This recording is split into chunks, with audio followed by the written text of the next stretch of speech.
Watch what's approaching, the supreme moment. Reality striking closer than it seems, don't it? Go ahead, it's for the taking if you want it. If not, the dream dies and you'll be forever haunted. Then confront it.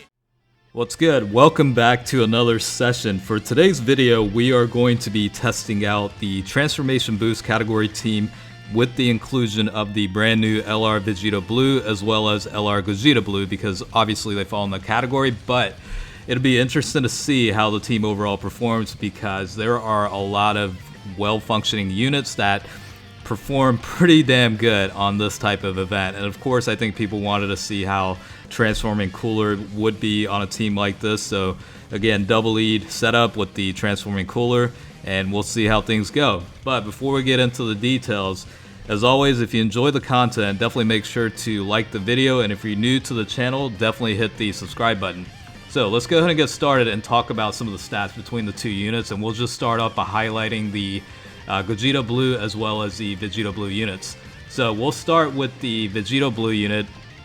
With the stats, you're looking at the 12 key super attack has ability to raise attack and causes colossal damage to enemy, and then the 18 key super attack's a similar concept, raises attack and causes mega colossal damage to enemy, and this is all pre-transformation, and we'll get into the details upon transforming here in a second. Passive skill is also very interesting. Attack and defense increases 70%.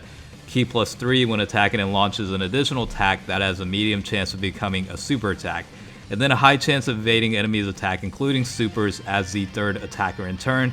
Transform when conditions are met. And the transformation condition is basically starting from the fourth turn from the start of battle.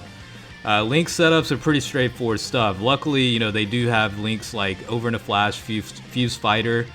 Those are very good links for boosting up ki. Not that it necessarily the unit needs it, but it definitely does help in terms of making the 18 key supers that much easier to pull off. Of course, you've got Fierce Battle and Super Saiyan Warrior Race. Upon transformation, you'll have, you know, various link skills like Super Saiyan, Kamehameha, along with the Fierce Battle, Fuse Fighter, Over Flash, stuff like that. In terms of the super attack, once the transformation to Vegito Blue takes place, you're looking at the ability to raise attack and defense for one turn for the 12 key, and then for the 18 key raises defense for one turn. So it's a one turn restriction upon transformation. You're not going to have the ability to build up the attack stats. However, you know, it's definitely a good idea to get as many attacks in as possible during the pre-transformation state to get the attack stats, you know, as high as possible. But with that being said, the passive skill is where things get a little bit interesting. So attack and defense increases 77%. At start of turn, key +2, launches an additional super attack plus an additional key +1, and attack and defense increases 7% with each attack performed. Key up to +5 and attack and defense up to 77% as the first or second attacker in a turn. In addition, launches an additional super attack and high chance of evading enemies' attack, including supers, as the third attacker in the turn. And there's this, you know, little trick or quote-unquote glitch going on right now, and we'll talk about here in a second once we cover both units. Active skill is the ability to greatly raise attack temporarily and causes ultimate damage to enemy. This can be activated when facing only one enemy whose HP is 50% or less, starting from the next attacking turn after the transformation takes place. Let's move on to the Gogeta unit. So similar idea, pretty much there's minor differences between the two units, but overall they're pretty similar in a lot of ways. So super attack 12 key multiplier's ability to raise attack and causes colossal damage to enemy, and then for the 18 key raises attack and causes mega colossal damage to enemy. Passive skill again is pretty similar. Attack and defense increases 70%, key +3 when attacking and launches an additional attack that has a medium chance of becoming a super. High chance of evading enemies' attack, including super attacks, as the third attacker in the turn. And then for the transform I can't even talk straight. For the transformation, it starts again from the fourth turn from the start of battle. Link sets are pretty much exactly verbatim to the Vegito Blue unit. Upon the transformation to Gogeta Blue, this is where things get a little bit different between the two units. Super attack is pretty much the same, raises attack and defense for one turn, causes colossal damage to enemy for the 12 key super attack. 18 key is ability to raise defense for one turn and then causes mega colossal damage to enemy. For the passive skill, Attack and defense increases 77% at start of turn. Key +5 launches an additional attack plus an additional attack and defense increases 7% with each attack performed up to 77%. And attacks effective against all types as the first or second attacker in turn. Launches an additional super attack and a high chance of evading enemies' attack, including supers, as the third attacker in the turn.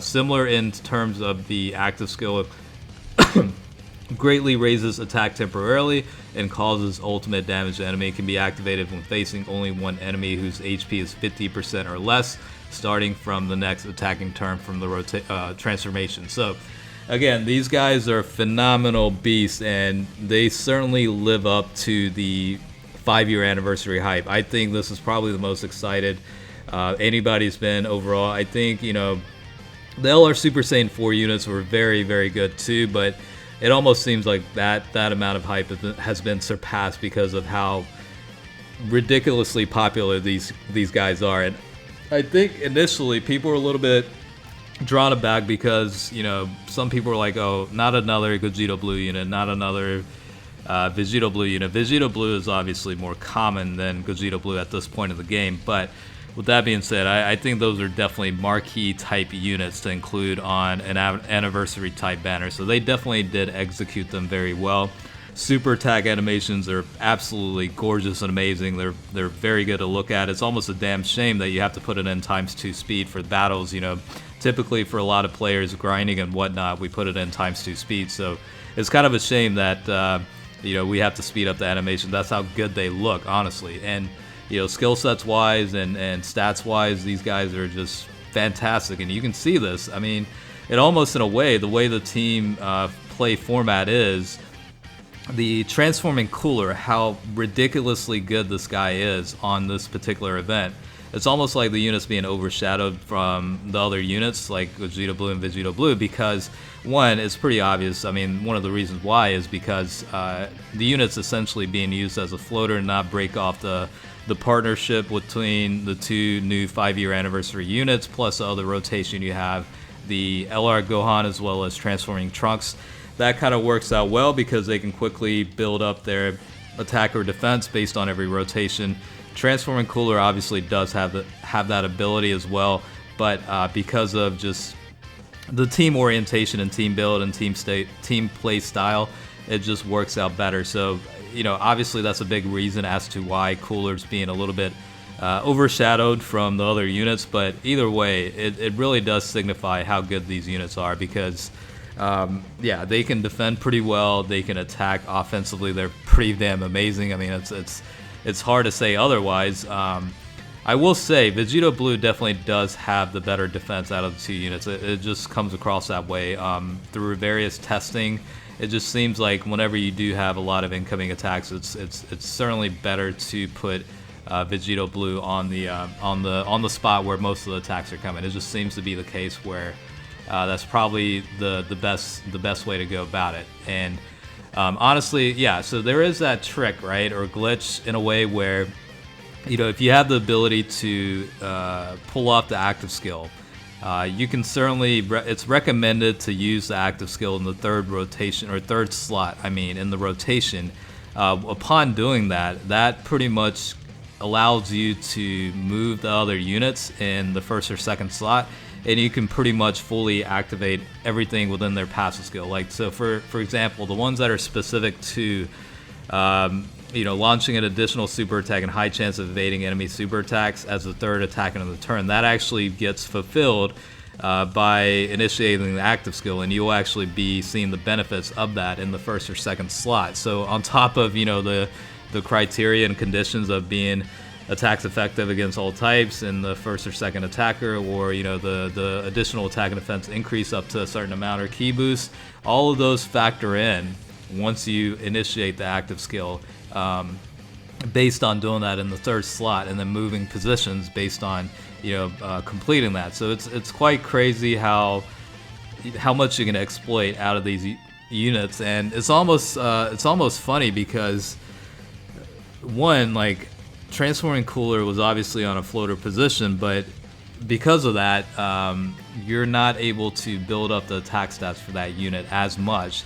Again, another contributing factor to that is because these guys are quickly putting out enemies left and right. You know what I mean? It takes, you know, literally maybe 2 to 3 rotations tops in the earlier parts of the battle to pretty much KO an enemy and move on. So, you know, obviously in a floater position, it's hard to get attacks in when the first and second attackers are pretty much getting the work done. You know what I mean? And that's pretty much how the format's been on this particular run. And it's wild to think, you know, that third slot units are having issues in terms of getting an attack in. So, of course, with the UI Goku battles, they are a little bit longer, so you do tend to get more attacks in. But with that being said, you've got phenomenal defense with the LR Gohan Transforming Trunks, who also gets an attack stack, you know, ability. But you've got various units that have skill sets where it's actually advantageous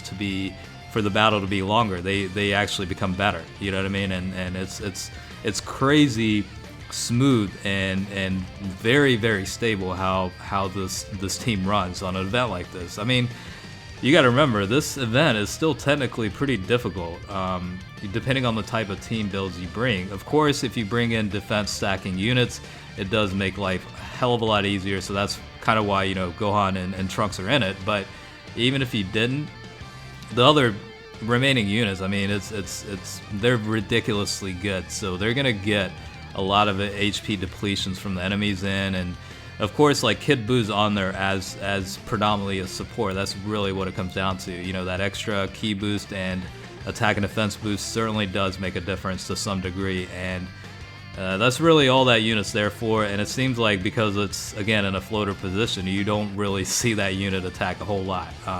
That just signifies and tells you how good the rest of the teams are on every rotation, taking care of business, you know, putting the enemy down as quickly as possible. It's just, you know, that really does display how stable and how powerful this team actually is. So, Transformation Boost has quickly become a very good a team within the list of categories because of introduction. Mainly, the contributing unit to that is Transforming Cooler, because of being the much better lead than the Transforming Buu unit. Honestly, I don't think a lot of people run that unit on a whole lot of teams nowadays because of just, I mean, the links aren't terrible, but it's certainly an issue when it comes to that.